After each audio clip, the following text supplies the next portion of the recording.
Esta campanya que s'ha presentat encaixa perfectament amb els valors de la nostra ciutat, amb Gandia, perquè així som referents en l'esport femení des de fa moltes dècades.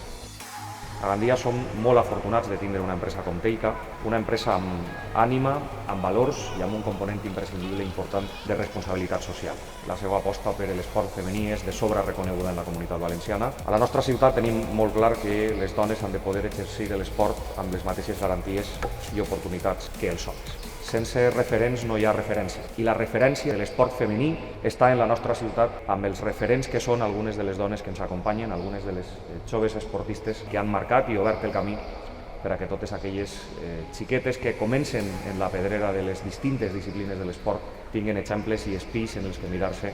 I en aquest camí de visibilització de les dones esportistes anem tots de la mà. Estic convençut que aquesta és la millor manera de visibilitzar l'esport femení i la igualtat, i per tot això, des de l'Ajuntament de Gandia sempre ens tindreu a la mà i del costat per continuar donant suport a aquestes i altres iniciatives esportives.